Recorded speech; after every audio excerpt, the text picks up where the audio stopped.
లేదు, మీకు అందరూ తెలుసు. వారి పూర్వీకులు వాళ్ళందరూ నెల్లూరు జిల్లా వాసులు. వారు స్వతంత్ర పోరాటం కోసం గాంధీజీ గారి అడుగుజాడలు నడిచారు. 3 సార్లు జైలు కూడా పోయి వచ్చారు. సబర్మతి ఆశ్రమంలో ఎంతో కాలం ఉంటాం. గాంధీజీ యొక్క అడుగులు నడిచారు.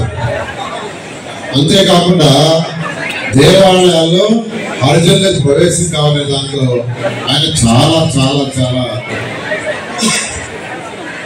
సార్లు ఉద్యమాలు చేశారు. అటు చెన్నైలో చేశారు, ఇటు నెల్లూరులో చేశారు. ఆయన చేసిన ప్రాణత్యాగం 58 రోజులు, 1 రోజు కాదు, 2 రోజులు కాదు, 58 రోజులు నిరాహార దీక్ష చేసి ఆయన ప్రాణాలు అర్పించారు. దేనికోసం అర్పించారంటే తెలుగు వాళ్ళ కోసం రాష్ట్రం రావాలి.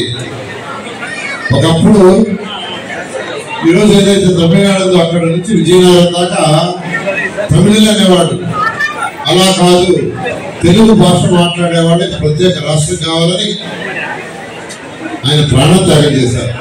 అందరికీ నమస్కారం. ఈరోజు పొట్టి శ్రీరాములు గారి 125వ జయంతి వేడుకలు నెల్లూరు జిల్లాలో, నెల్లూరు సిటీలో సోనాస్పేటలోని SBS కళ్యాణ మండపంలో అంగరంగ వైభోగంగా జిల్లా నలుమూల నుంచి ప్రజలు రావటం, పొట్టి శ్రీరాములు అభిమానులు కానివ్వండి, ప్రజలు కానివ్వండి రావటం, విజయవంతం చేయడం జరుగుతుంది.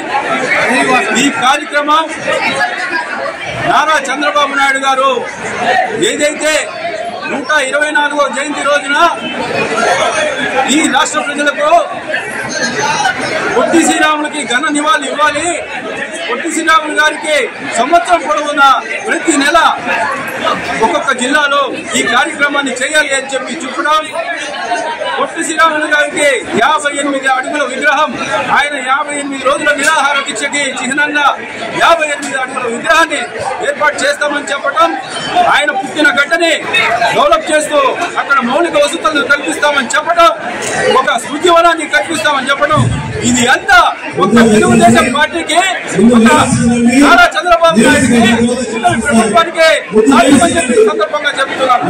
ఈ కార్యక్రమానికి ముఖ్య అతిథిగా రాష్ట్ర మంత్రివర్యులు పొంగూరు నారాయణ గారు మరియు నెల్లూరు జిల్లా కలెక్టర్ గారు మరియు తెలుగుదేశం పార్టీ నాయకులు, ఆర్యవైశ్య ప్రముఖులు, జిల్లాల ఆర్యవైశ్యులు, అన్ని వర్గాలకు చెందిన ప్రజలు వచ్చి ఇంత గొప్ప కార్యక్రమంగా తయారు చేయటం, అది పొట్టి శ్రీరాములు గారు ఎక్కడున్నా ఈ సందర్భాన్ని చూసి ఆనందపడతారని చెప్పి ఈ సందర్భంగా తెలియజేస్తున్నాను. కనుక ఈ కార్యక్రమాన్ని ఇంత ఘన విజయం చేసిన నెల్లూరు ప్రజలకు మరియు జిల్లా ప్రజలకు ప్రతి ఒక్కరికి పేరు పేరున ధన్యవాదాలు తెలియజేస్తున్నాను. Like, share, subscribe. మరిన్ని వీడియోల కోసం గంట సింబల్ ని క్లిక్ చేయండి. Thanks for watching this video.